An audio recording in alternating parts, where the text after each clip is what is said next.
Okay, very good afternoon to all of you guys. हम लोग तीन चीज़ें पहले अंडरस्टैंड करेंगे। First, introduction about myself, introduction about a C S course and introduction about a business economics. ये chapter क्या है? तो first, introduction of myself. I am a chartered accountant and company secretary Shrikant Patil, पक्का पुणेरी, पक्का पुणेरी. सो आधी सांगून ठेवते, सो भरपूर क्लासमध्ये टोमणे मिळतील म्हणून आधी सांगितलं. सेकंड थिंग, सी ए सी एस दोनों जो मैंने कंप्लीट किया हुआ है वो एट अ टाइम कंप्लीट किया हुआ है टिल माय ग्रेजुएशन. तो यानी एट अ टाइम मैंने 3 डिग्रीज कंप्लीट करी हुई है. तो it's a C S and a B com. C A में एंटर किया था. C A was parents choice. Then मैंने मेरे चॉइस के हिसाब से बाद में ये डिसाइड किया कि नहीं, मुझे सी एस भी करना चाहिए, तो मैंने सी एस भी किया बाद में. I am one of the youngest company secretary in all over the India. तो बेसिकली जो टी वाई बी कॉम के बाद होता है उसके बाद कंपनी सेक्रेटरी मैंने कंप्लाई किया हुआ है. मेरे चार्टर्ड अकाउंटेंट के जितने भी अटेम्प्ट है वो भी मैंने फर्स्ट टाइम क्लियर किए. टीचिंग ये मेरा पैशन है and for bread and butter मैं प्रैक्टिसिंग चार्टर्ड अकाउंटेंट हूँ. अकाउंट्स मेरा फेवरेट सब्जेक्ट है, बट अकाउंट्स के साथ साथ इकोनॉमिक्स भी उतना ही फेवरेट मेरा सब्जेक्ट है. मैं सी ए में ऑल लेवल पे, यानी आपका सी एस से लेके फाइनल तक से लेके सी ए से लेके फाइनल तक, सी ए में से लेके फाइनल तक सब जगह पे ऑल लेवल्स पे अकाउंट्स, इकोनॉमिक्स, ये वाले चैप्टर्स में पढ़ाता हूँ एंड सब्जेक्ट्स पढ़ाता हूँ. नाउ तो ये मेरे बारे में हो गया. पर्सनल चीज़ें अगर जाननी है तो धीरे धीरे आपको वैसे भी पता चल जाएगी. स्टेट प्लेयर रह चुका हूँ मैं. स्टेट प्लेयर थोड़ा सा मेरा जो आगे का सफ़र था वो मैंने छोड़ दिया था. I shifted to the C and C S. तो क्रिकेट पैशन है, तो क्रिकेट खेलना बहुत पसंद है. आप लोगों ने शायद देखा होगा, हाल ही में हम लोगों ने 12th का IPL करवाया था, हम लोग जीत के आए थे. सो दैट्स द ओनली थिंग. आप लोगों का भी IPL करवाएंगे, इसलिए मैं आया हूँ एक्चुअली इकोनॉमिक्स पढ़ाने के लिए. ओके, इकोनॉमिक्स जानने से पहले सीएस कोर्स में बहुत सारी फैकल्टीज़ में बहुत सारी चीज़ें आपको सिखाई होगी कि यार सीएस कोर्स क्या होता है. मैं एक्चुअली सीएस कोर्स का स्ट्रक्चर बताने के लिए नहीं यहाँ पे आया हूँ. सीएस कोर्स में क्या चाहिए, जो मैंने मेरे पर्सनल एक्सपीरियंस से जो मैंने एक्सपीरियंस किया कि यार क्या गड़बड़ हो जाती है जिसकी वजह से रिजल्ट्स कम लगते हैं, कि यानी अपने में क्या क्वालिटीज़ होनी चाहिए जिसकी वजह से अपन अच्छा परफॉर्म कर सकते हैं. तो मेरे लिए वो सी एस, ये जो 2 वर्ड है ना, it is not about a company and a secretary. For me it is a consistency and sincerity. ये 2 वर्ड आपको सी एस बनना है, पहले अटेम्प्ट में क्लियर करना है. तो ये 2 वर्ड आपके डिक्शनरी में फिट कर दो, फिट कर दो, दिमाग में भी फिट कर दो, डिक्शनरी में फिट कर दो. आपको कंसिस्टेंट होना पड़ेगा पहली चीज, और कंसिस्टेंसी के साथ साथ आपको सिंसियरिटी देना पड़ेगा. नो, कंसिस्टेंसी का मतलब क्या होता है कि यहाँ पे बेसिकली आपके प्रोफेशन से रिलेटेड है, इसलिए मैं बता रहा हूँ. आप कंपनी सेक्रेटरी बनने वाले हो. कंपनी सेक्रेटरी क्या काम करता है आप लोगों को थोड़ा बहुत तो आइडिया आ गया होगा. क्या काम करता है? Compliances with the law. Okay, companies का लॉ कंप्लाई करना होता है. तो आपका परफेक्शन मैटर करता है, आपकी टाइमिंग मैटर करती है, आपकी कंसिस्टेंसी मैटर करती है. अगर फॉर एग्जांपल सेबी आपका जो है, which is a security exchange board of India, वहाँ पे आपको रिप्रेजेंट करना है और आपको बोला गया है कि 10 जून को 10 बजे आपको ये कंपनी के डॉक्यूमेंट लेके आना है. तो उस दिन 10 जून को 10 बजे डॉक्यूमेंट लेके आना है, मतलब लेके आना है. आप वहाँ पे ये नहीं कह सकते चाचा बीमार थे, गर्लफ्रेंड का बर्थडे था जिसकी वजह से नहीं आ पाया, या मैं खुद बीमार था, या कैपेसिटी नहीं थी, मेरे डॉक्यूमेंट्स रेडी नहीं थे, प्रिपरेशंस नहीं थी. ऐसे अब रीज़न दे सकते हो? नहीं दे सकते. वो कोर्ट है, वो सेबी है, वो हाईएस्ट अथॉरिटी है, गवर्नमेंट है. आपको 10 बजे मतलब 10 बजे. They are so strict and they are so punctual कि अगर आप 10 बजे तक पहुंचते हो, डॉक्यूमेंट प्रेजेंट करते हो तो ठीक है, वरना अगर आप प्रेजेंट नहीं होते वो सीधा पेनल्टी लगा देंगे और निकल जाएंगे. और पेनल्टीज पहले कंपनी लॉ कौन सा था आपका? 1956 वाला था. तो वहां पे पेनल्टीज कितनी थी? 1000 रुपए, 500 रुपए, मैक्सिमम 10,000 रुपए. अब पेनल्टीज खराब हो चुकी है. अब पेनल्टीज इन लैक्स. 50,000 की पेनल्टी है. 1 lakh rupees penalty per day. Per day 1 lakh rupees, ये किसी की सैलरी हो सकती है. तो अब कंपनी को भी कंपनी सेक्रेटरी का इंपॉर्टेंस समझ में आ चुका है कि यार अपने से अगर लीगल कंप्लायंसेस नहीं होते तो 1 lakh rupees per day penalty पे करने से बेटर मैं किसी कंपनी सेक्रेटरी को हायर करूं और वो कंपनी सेक्रेटरी को हायर करके उसको सैलरी दूं ना. उसको सैलरी देने के बाद मेरे लॉस भी कंप्लाई हो जाएंगे, सारी चीज़ें टाइम टू टाइम रहेगी. एंड दैट्स द रीज़न आपको कंसिस्टेंट बनना पड़ेगा. और कंसिस्टेंट बनने के लिए आपको खुद को मैनेज करना चाहिए. कंपनी सेक्रेटरी इतना सुंदर कोर्स है, इतना सुंदर कोर्स है ना कि ये आपको लाइफ में एटीट्यूड क्रिएट करवा के देगा। आप देखो ना, चार्टर्ड अकाउंटेंट की तरफ देखो, कंपनी सेक्रेटरी की देखो, उनके इसमें एक अलग ही लेवल का स्वैग होता है, एक अलग लेवल का एटीट्यूड होता है। नाम ही काफ़ी है, नाम ही काफ़ी है। आप, मैं सिर्फ यहाँ कहता हूँ श्रीकांत पाटिल, बस। कौन श्रीकांत पाटिल, कौन जानता है? कोई नहीं जानता है। If I say that C A Shrikant Patil, attitude change होता है कि नहीं होता है? होता है।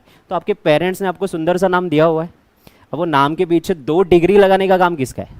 वो आपका है। सब कुछ ही तो पेरेंट नहीं करे ना। पेरेंट्स ने आपको दुनिया में यहाँ तक एक सुंदर सा नाम कह के एक पहचान दी है। आप आपको आपकी पहचान बनानी है। मैंने मेरी पहचान बना ली है, C A Shrikant Patil. I feel a proud today. जब मैं किसी भी फंक्शंस में जाता हूँ या सोशल्स पे जाता हूँ, my parents call me and use to say is like कि ये मेरा बेटा है and he is a CA as well as CS।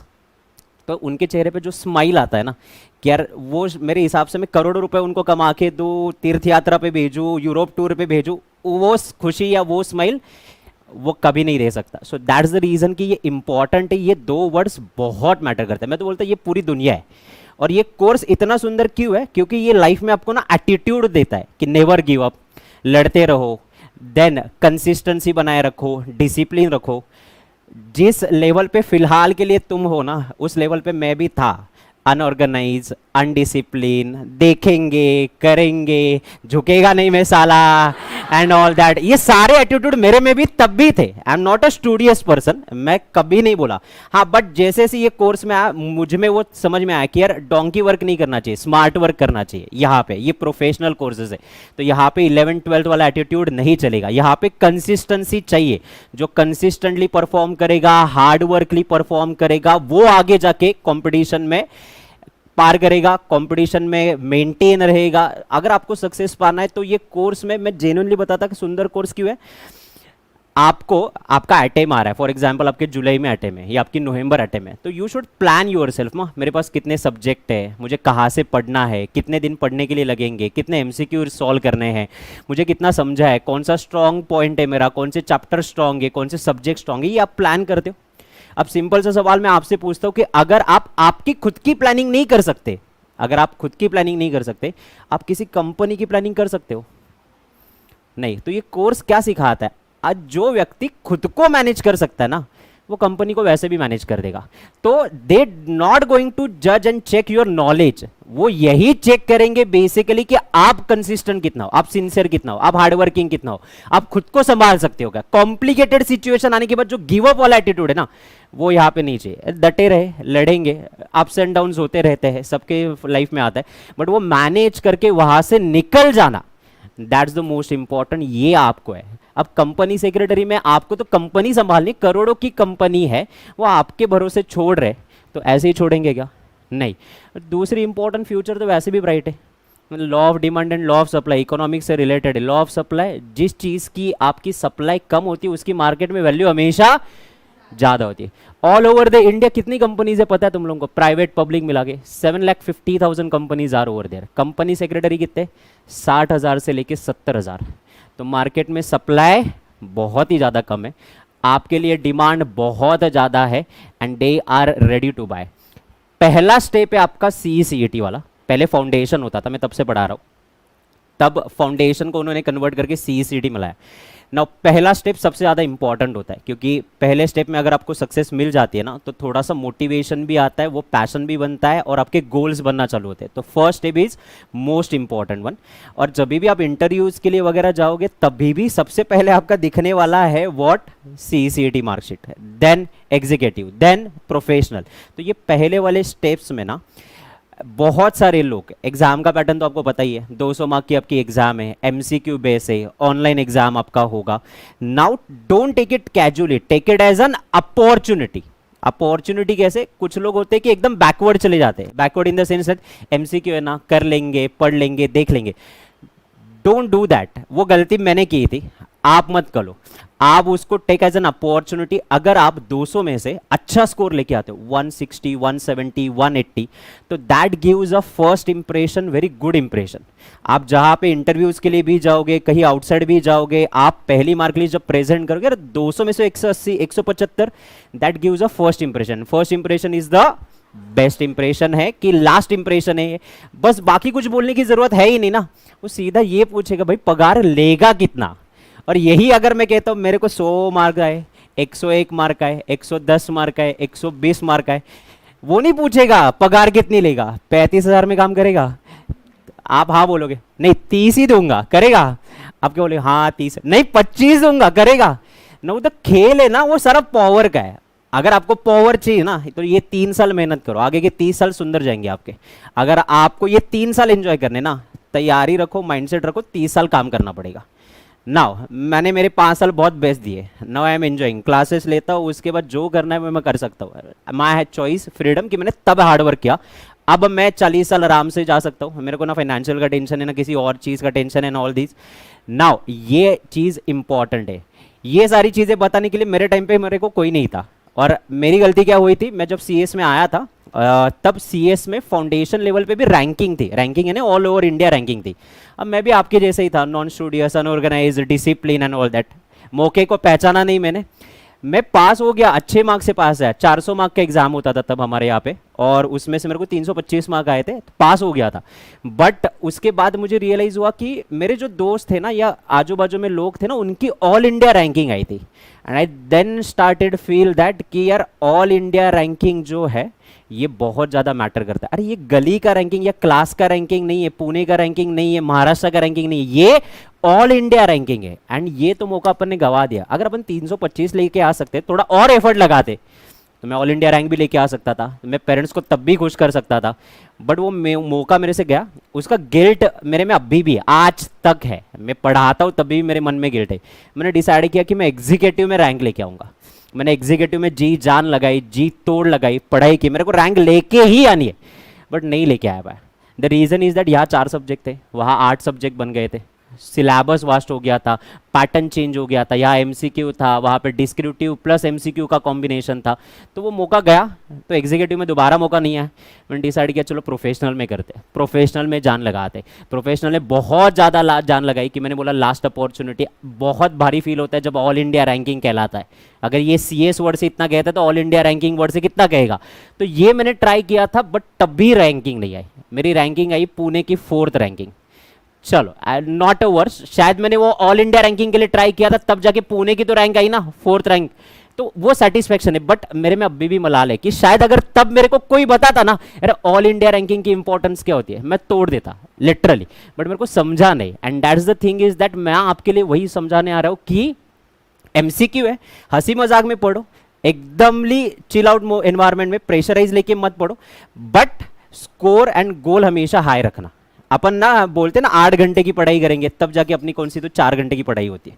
आप 180 का टारगेट रखोगे तो 160 150 के आसपास आएंगे। 100 का टारगेट रखोगे ना तो 100 ही आएंगे या 100 से नीचे आएंगे, हमेशा ही कम गिरता है। So it's better to always keep a target high, push your limit. Comfort zone में आज तक कोई भी सक्सेसफुल नहीं बना है, जो कंफर्ट जोन से बाहर निकला है वही सक्सेसफुल बना है। सो 2 चीजें आप में होनी चाहिए, पहली कंसिस्टेंसी होनी चाहिए, खुद को आपको मैनेज करना आना चाहिए ताकि आप कंपनी मैनेज कर सको। ये एक्सपेक्टेशन है आपकी आईसीएसआई से, आपसे।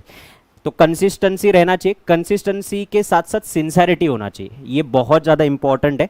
मैं कह रहा हूं इसलिए, the reason is that consistency का मतलब मैं ये नहीं कह रहा हूं कि सीसीटी के क्लास के बाद 4-4 घंटे 8-8 घंटे पढ़ो, 2 घंटे पढ़ो, बट वो कंसिस्टेंटली पढ़ो।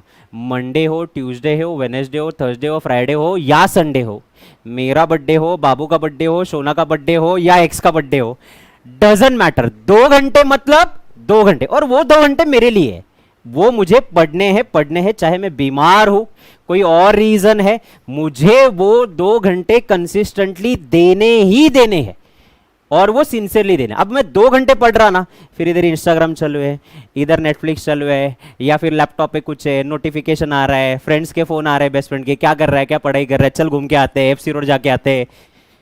डोंट, ये 2 घंटे आपके 2 घंटे सिंसियरली पढ़ोगा मतलब 100% नहीं, 200% कॉन्सेंट्रेशन उसी पे, and that's the smart work. तुम लोगों ने 12th प्रिपरेशन करी ना, रिजल्ट लगे तुम लोगों के, चलो congratulation to all of you, कल ही रिजल्ट लगे आप लोगों के। तो जेन्युइनली बताना, एकदम दिल पे हाथ डालूंगा और मैं पूछूंगा क्या इससे बेटर रिजल्ट आ सकता कि नहीं आ सकता था। आ सकता था। कहाँ गलती हुई मैं बताता हूँ। मैं भी 12th को पढ़ाना चालू कर दिया है। द रीज़न इज़ दैट तुमने एफर्ट कब लगाए? दिसंबर, जनवरी, फेब्रुआरी। तुम्हारे मैं वहां से यहाँ आया हूँ, सो मैं बहुत अच्छे से जानता हूँ आप लोगों को। सो तुमने एफर्ट लगाए दिसंबर, जनवरी, फेब्रुआरी में, तो तोड़ एकदम एफर्ट लगाए, जितना जान बाकी था सारा लगा दिया ना। क्योंकि अपन थोड़े कंफर्ट जोन में गए थे, कोरोना काल था, थोड़ा सा आपका भी रीजन नहीं था, बट एक्सेप्ट दैट कोरोना, बाकी भी देखोगे तो बच्चा हमेशा ही वो कंफर्ट जोन में होता है, वो एफर्ट लगाता है नवंबर दिसंबर में। इफ आई से दैट आपने जो दिसंबर में पढ़ाई किया, नवंबर में पढ़ाई किया, या जो भी जनवरी में पढ़ाई किया, आपने 6-6 घंटे 5-5 घंटे एफर्ट लगाए, टेस्ट दिए। अगर ये जून से पढ़ते और 2 घंटे ही पढ़ते, तो क्या दिसंबर में, जनवरी में, फेब्रुआरी में वो 5 घंटे लगाने की जरूरत थी? नहीं। अब प्रेशर आता है तो होता क्या है? ऑप्शन ऑप्शन, ये नहीं आता है। सिर्फ important question where you lacking, knowledge में लैकिंग होता है। ओके, मार्क्स चलो ठीक है, कोई दिक्कत नहीं, बट नॉलेज गया ना, वो नॉलेज आपने लूज किया है, ये इंस्टीट्यूट को भी पता है, इसलिए इकोनॉमिक्स वापस डाला है, क्योंकि तुमने कुछ चीजें ठीक से नहीं करी थी, ऑप्शन में डाल के करी थी। तो इसलिए उन्होंने वो चाहा कि वो बेस आपका क्लियर होना चाहिए। That's why they introducing the again कि ये इकोनॉमिक्स का पार्ट उनको डिटेल में होना चाहिए। That's the reason. यानी उनको तक आप पे भरोसा है कि तुमने ऑप्शन में डाला था। अब इससे बेटर और क्या हो सकता है? So that's the only reason कि ये रिजल्ट मेरा बेटर हो सकता था अगर मैं ऑप्शन में नहीं डालता। ऑप्शन में क्यों डाला? क्योंकि एंड पे प्रेशर आया था। एंड पे प्रेशर क्यों आया? क्योंकि स्टार्टिंग से नहीं करे थे। सो भले ही 2 घंटे पढ़ाई करो, 1 घंटा पढ़ाई करो, time is not the limit, but वो कंसिस्टेंटली एंड सिंसियरली करो। ये वादा करो आज से कि यार जब तक सीएस होंगे नहीं तब तक छोड़ेंगे नहीं। क्योंकि ये छोड़ने वाले बहुत सारे लोग आते हैं, बाहर से भी लोग आते हैं, रिलेटिव्स आते हैं, क्या सीएस कर रहा है ये एंड वो एंड ऑल दैट। बोलेंगे जब तक तोड़ेंगे नहीं तब तक छोड़ेंगे नहीं। That's the only goal. बनेंगे तो सीएस ही बनेंगे, वरना ना के बराबर। अरे ये 3 कोर्स है ना, सीए में, ये प्रोफेशनल कोर्स है यार, ये बेटर है, इसीलिए तो बाकी लोगों का कुछ इतना वैल्यूएशन नहीं बन रहा है ना, because they are the professional. ऐसे नहीं है कि वो एक्सपर्ट कोर्स है, क्या बोला जाता है? Professional courses. प्रोफेशनल वर्ड कितना स्वीट वर्ड है वहां पे, कि देखने के बाद समझ में आता है कि ये पर्सन एकदम मेरे की तरफ देखने के बाद ऐसा लगता है ये बहुत सिंसियर रहेंगे, स्टूडियस रहेंगे, बहुत पढ़ाकू रहेंगे एंड ऑल दैट। आता है ना, हो नहीं वो अलग बात है, बट आता कि नहीं आता है? तुम लोगों को जब इंट्रोडक्शन कराया गया कि हाँ तुमको सीए श्रीकांत सर पढ़ाने के लिए आ रहे, तुम्हारे दिमाग में एक अलग सी इमेज थी कि नहीं थी? देखने के बाद मोस्ट डिसअपॉइंटमेंट सर। चलो नाउ आपका जो एग्जाम होने वाला है 4 वाला होने वाला है, तो 4 पेपर से 50-50 मार्क के। Now business economics and environment, ये दोनों मिला के आपको 50 मार्क के। टोटल आपको कितने एमसीक्यू आने वाले? तो टोटल इसमें आपको 35 एमसीक्यू आने वाले। कितने? 35 एमसीक्यू। ऑनलाइन वाले सब कुछ खैरियत? नाउ वो 35 एमसीक्यू में से 20 एमसीक्यू जो है वो आपके 1-1 मार्क के रहेंगे, और आपके जो 15 एमसीक्यू वो 2-2 मार्क के रहेंगे। तो ऐसे मिला के आपका टोटल कितना हो जाएगा? 50 मार्क्स का पेपर हो जाएगा। नाउ अब इसमें से अगर मैं बात करूं तो की government institution, business environment and enterprises scenario, ये आपके एनवायरनमेंट के पार्ट है। और इकोनॉमिक्स के पार्ट में कौन सा आता है आपका? तो इकोनॉमिक्स के पार्ट में आता है आपका basic law of demand and supply, बहुत अच्छे से जानते हो। रुको मैं आ रहा हूं। कितना अच्छे से जानते हो ना, ये मेरे को स्क्रैच आउट करके क्रिटिसाइज करने में बहुत मजा आता है।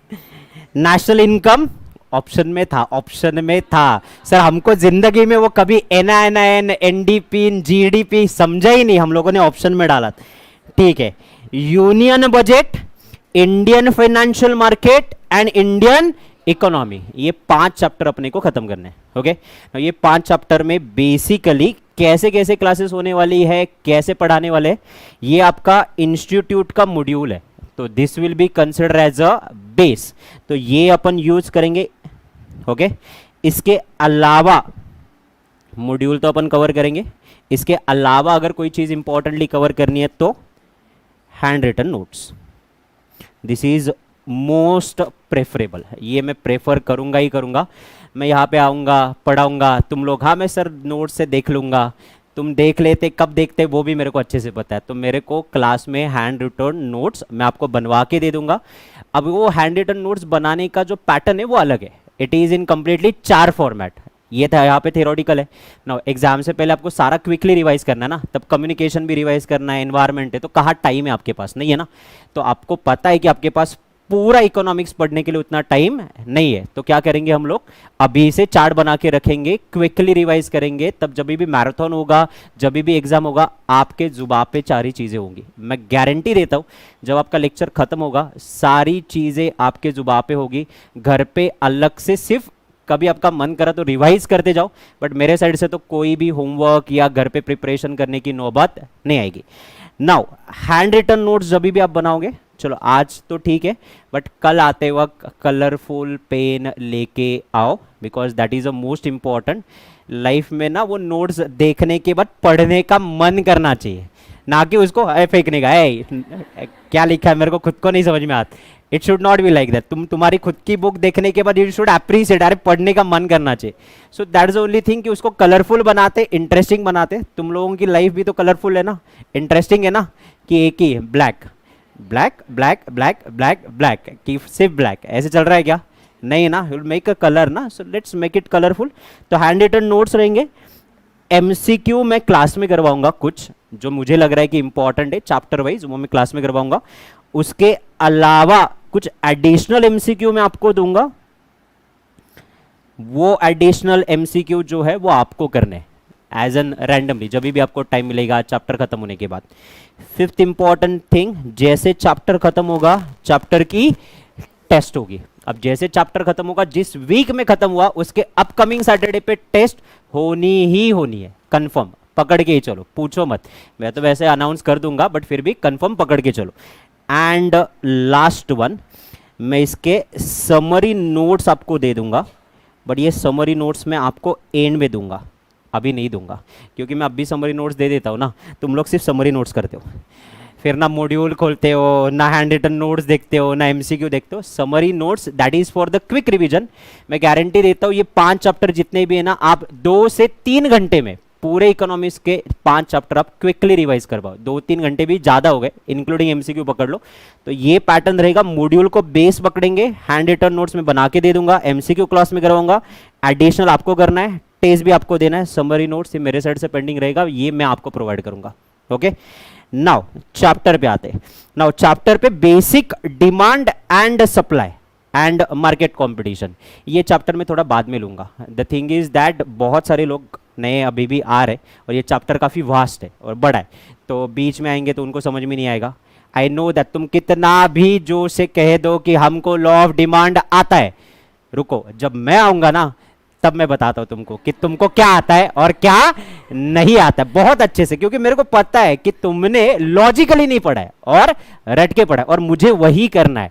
मुझे आपको आदत लगानी है कि सीए से प्रोफेशनल है, लॉजिकली पढ़ना है, रट के पढ़ना नहीं है। रट के तो वैसे भी कुछ भी गधे भी पढ़ देते, कोई फायदा नहीं है वहां पे, रट के कोई फायदा नहीं है, नॉलेज बेस पढ़ना है।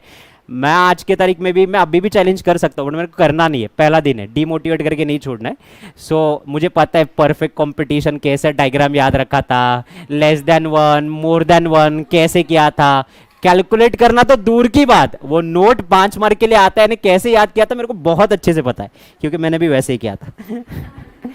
National income, national income, union budget.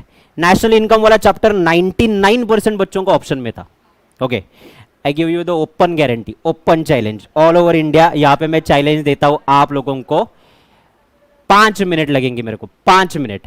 5 minute में जितने 16 फॉर्मूले ना तुम्हारे, वो 16 के 16 फॉर्मूले में 5 मिनट में तुमको याद दिला दूंगा। कितने?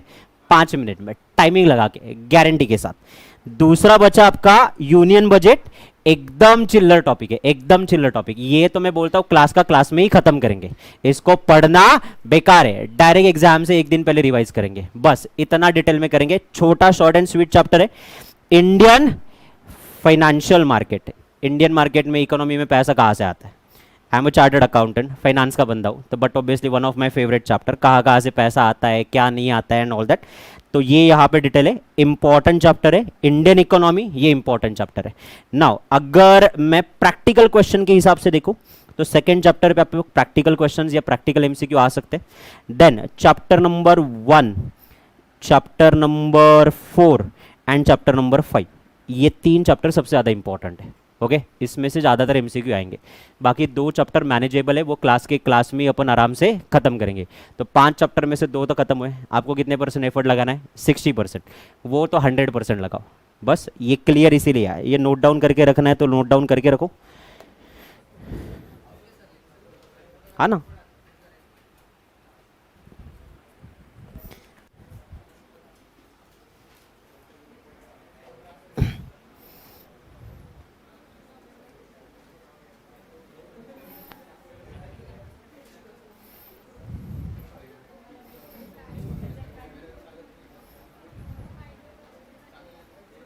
हो गया?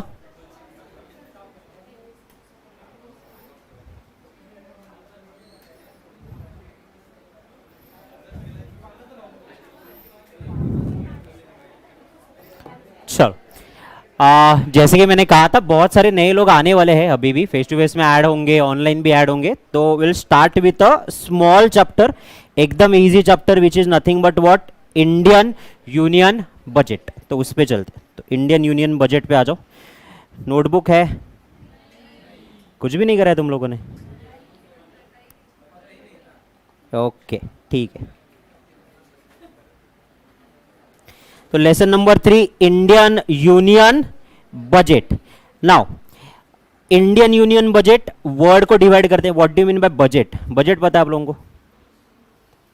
What is budget?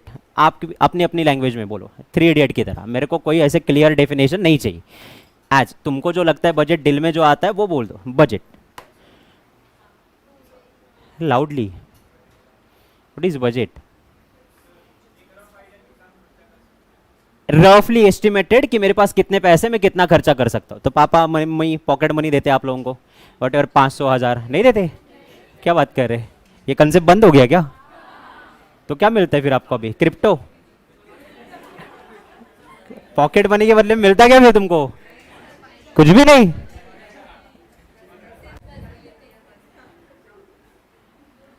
Then how you manages your expenses, like बाबू सोना एक्सपेंसेस? अच्छा, है ही नहीं, सबसे बेस्ट है। फिर तुम पक्का सीएस बन रहे, क्योंकि डाइवर्जन है ही नहीं ना। चलो, बजट उसने जो कहा वही परफेक्ट वर्ड है। Budget is all about a planning. Planning किस चीज के बारे में? कि बाबा मेरे पास पैसे कहां से आएंगे और मैं पैसे खर्च कहां पे करूंगा। अब पैसे आएंगे तो फॉर एग्जांपल आप भी तो प्लानिंग करते हो ना कि बाबा पापा 1000 रुपए की पॉकेट मनी देते हैं मंथली, तो उसमें से अब सारी चीजें करना तो पॉसिबल नहीं। 1000 ज्यादा हो गया क्या? कितना मिलता है फिर तुम लोग? कितना मिलता है? 500? झूठ मत बोलो यहाँ पे ऑनलाइन पे। मेरे को पता है तुम्हारे पेरेंट जब पैसे मांगते ऐसे दे देते इमीडिएटली। क्या झूठ बोलते हैं? फिक्स मिलता ही नहीं, जब भी मांगते तभी भी देते ना। कुछ भी बोलते, खाली फुकट पेरेंट्स को बदनाम कर रहे। चलो 500 मान लेते, 500 है। 500 में से सब कुछ करना पॉसिबल है? Mobile recharge, then movies, then parties and dinner, everything, gift. Is it possible? नहीं। तो आप प्रायोरिटाइज करते हो ना कि पापा पैसे कौन से तारीख को देंगे, उसके हिसाब से आप एक्सपेंसेस को प्रायोरिटाइज करते हो कि कहाँ खर्च करना है कहाँ नहीं। अब कहाँ खर्च करना है कहाँ नहीं, तो आपकी प्रायोरिटीज जो भी डिपेंड होगी उसके हिसाब से आप डिसाइड करोगे। Now that is the only thing कि ये बजट हम लोगों का क्या है। तो budget is all about a planning, planning in advance कि कहाँ से पैसा आएगा और कहाँ पे पैसा जाएगा, दैट प्लानिंग। नाउ वो कहाँ से पैसा आएगा, तो आने के लिए आप लोगों को देखना क्या पड़ेगा? इनकम। ओके, नाउ इनकम का मतलब क्या होता है कि फॉर एग्जांपल मैं जो भी इंडिविजुअली पैसे कमा रहा हूँ, that is my personal income. मैं, मेरी फैमिली मेंबर्स, मम्मी पापा मिला के जितने भी इनकम कमा रहे, that is our family income. But देश में जितने भी लोग पैसे कमा रहे, that will be considered as what? National income. Clear है? तो पर्सनल इनकम से लेके नेशनल इनकम तक हम लोग कैसे पहुंचे, समझ में आया? अब देश के पास पैसा कहां से आता है? टैक्सेस से पैसा आता है। देन उनके कुछ गवर्नमेंट की कंपनीज है, इंडियन रेलवे उनका है, LIC उनका है, UTI unit trust of India, ये एक इन्वेस्टमेंट म्यूचुअल फंड कंपनी, ये उनका है। वहाँ से वो प्रॉफिट कमाते, वहाँ से इनको रेवेन्यू आता है। रेवेन्यू आने के बाद मेट्रोज बनानी है, रोड्स बनाने हैं, डैम्स बनानी है, रूरल इलेक्ट्रिफिकेशन करना है, ये आपको खर्चे हैं, फैसिलिटीज है। तो इसका प्लानिंग करना, that is nothing but what called as a budget. तो बजट को यहां पे नोट डाउन करके रखो। Meaning,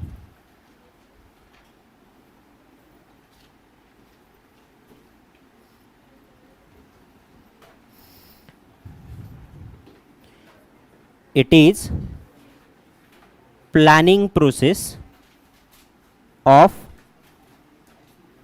accessing revenue and expenditure is termed as budget,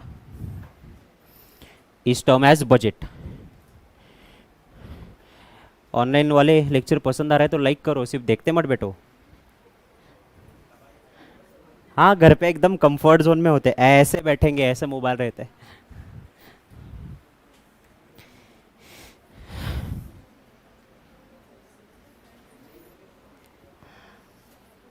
okay, now इसमें से इंपॉर्टेंट वर्ड कौन सा है आपका? प्लानिंग, कि इट इज अ प्लानिंग, ये एडवांस में किया जाता है। नाउ उसके अलावा दूसरे इंपॉर्टेंट वर्ड है, क्या है, किस चीज की प्लानिंग? रेवेन्यू, कि पैसा कहां से आएगा, इस चीज की प्लानिंग, और पैसा कहां पे जाएगा, इस चीज की planning, that is called as a budget. Simple है। So budget is what? Planning, planning of revenue and expenditure, that is a budget. ये बजट वर्ड आया कहां से? It's a French word called bougette, और बजेटी फ्रेंच वर्ड है। French में bougette को बोला जाता है वॉलेट, तो जिसका मतलब वॉलेट मतलब आपके पॉकेट में पैसा कहां से आता है और पॉकेट में से पैसा कहां पे जाता है। आप लोगों ने कभी finance minister, Indian finance minister को बजट प्रेजेंट करते हुए देखा है? ओके, गूगल पे अगर टाइम मिला कभी तो देख लेना।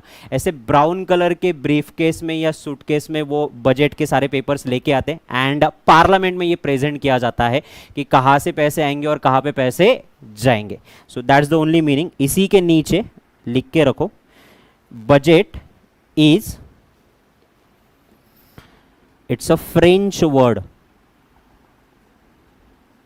French word budgety, it's a French word budgety। Shreya, thanks for the answering, you are correctly answer, budgety। और budgety का मतलब क्या होता है? इट्स अ लेदर बैग, और सिंपल भाषा में you can say that wallet.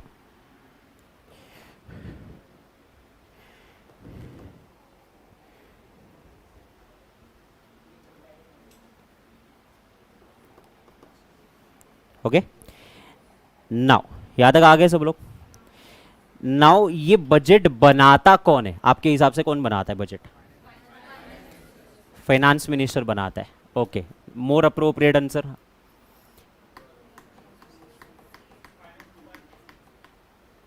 मैं डिपार्टमेंट की नहीं बात कर रहा हूँ, मैं बेसिकली बजट मेनली बनाती है चुनी हुई सरकार, which is a government.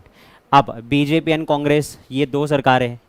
BJP आपकी सत्ता में है, पार्टीज में है, तो ये जो चुनी हुई सरकार है ना, जो इलेक्टेड आपकी पॉलिटिकल पार्टीज है, that will be called as an government. तो government is responsible for the preparation of the budget. अब गवर्नमेंट में डिपार्टमेंट है, उसमें से आपने जो बोला department, that is a finance department, और फाइनेंस डिपार्टमेंट में उसका हेड होता है फाइनेंस मिनिस्टर, जो कि रिस्पॉन्सिबल होता है for the preparation of financial budget. अब ये बजट जो है ना, ये बनाना चाहिए, ये कहाँ पे लिखा हुआ है? इंडियन कॉन्स्टिट्यूशनल एक्ट, जो आपको बेसिक राइट देता है ना, right of speech, right of travelling and freedom and all that, वो जो अंबेडकर साहब में लिखा हुआ है इंडियन कॉन्स्टिट्यूशन एक्ट, उसके आर्टिकल 112 ने बोला है कि हर साल आपको एक बजट बनाना है। That budget is called annual financial statement. ये कितने पीरियड का है? एनुअल, और it is a financial statement या बजटेड पीरियड, जिसमें पैसा कहां से आएगा और कहां पे पैसा जाएगा, ये हम लोग नोट डाउन करेंगे। सो उसी को कंटिन्यू करो। दिस इज, ये वॉलेट में या लेदर बैग में क्या होता है? Annual financial statement. क्यों बनाते? Because of the article 112 constitution, because of article 112 constitution.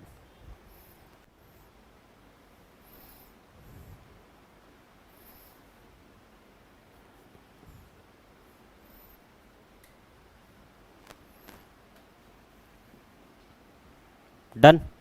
कौन बनाता है? गवर्नमेंट।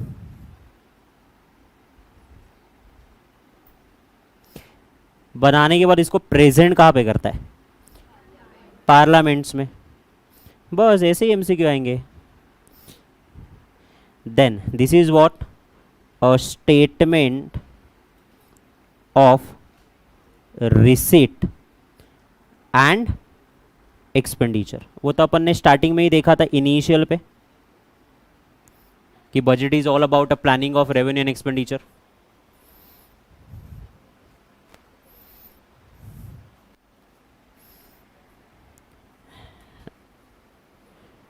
नाउ ये बनाया कब जाता है? For every year from 1 April to 31 March. For the period लिखो, फॉर एवरी ईयर की जगह फॉर द पीरियड लिखो, सॉरी फॉर द पीरियड।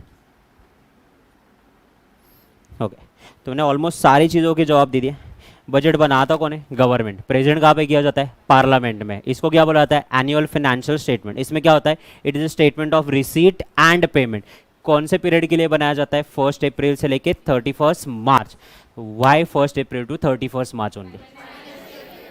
किसने बोला फाइनेंशियल ईयर? अकाउंट्स ने बोला। बट 1 अप्रैल टू 31 मार्च ही क्यों फाइनेंशियल ईयर है? इंडिया के बाहर तो नहीं है। इंडिया के बाहर कौन सा है? जनवरी टू दिसंबर। मैं अकाउंट्स का टीचर है तो मेरे से पंगे मत लो। इंडिया के बाहर यूएस जाओ, आप यूके जाओ, 31 दिसंबर ईयर एंड होता है ना उनका। और अपने यहाँ पे तो 31 March, 1 April to 31 March. Why? Exactly. India में ज़्यादातर लोग जो है वो हिंदू कम्युनिटी से बिलोंग करते हैं। एंड हिंदू कम्युनिटी के हिसाब से नया साल चालू होता है गुड़ी पाड़वा को, जो कि समर राउंड आता है 1 April. And that's the reason India का फाइनेंशियल ईयर जो है वो स्टार्ट होता है हिंदू नववर्ष के हिसाब से 1 अप्रैल टू 31 मार्च, जो कि कैलेंडर ईयर हम लोग फॉलो नहीं करते। तो यहां से आपको क्या समझ में आया? तो बजट वाले चैप्टर से आपको यह समझ में आया कि बजट बनाता कौन है? गवर्नमेंट बनाता है ना। प्रेजेंट कहां पे करता है? पार्लियामेंट। इसको क्या बोला जाता है? Annual financial statement. ये स्टेटमेंट में क्या होता है? It's a receipt and payment, यानी एक्सपेंडिचर आपके कौन से है? कौन से आर्टिकल के तहत? आर्टिकल 112। कौन से पीरियड के लिए बनाया जाता है? 1 अप्रैल से लेके 31 मार्च तक। तो मैंने बोला ये एकदम इजी टॉपिक है, इस टाइप ही आपको एमसीक्यूज पूछे जाएंगे। ओके, नाउ इसके आगे का वाला जो पार्ट है वो काफ़ी लंबा चौड़ा और डिटेल में है, तो उसको अपन कल वाले इसमें कवर करेंगे। आज वाले में कवर करना पॉसिबल नहीं है, because I have immediately session at 12:30 CM inter capsule. So that is the only reason कि इसको अपन कल कवर करेंगे। ये वाला पार्ट अभी तक का आपको सबको क्लियर है कि बजट का मीनिंग है? It is a planning about revenue and expenditure.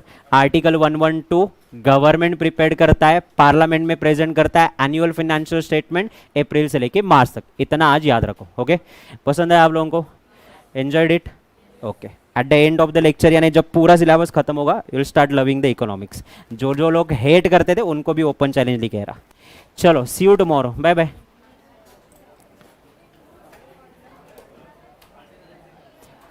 चलो ऑनलाइन वाले जल्दी जल्दी लाइक करो।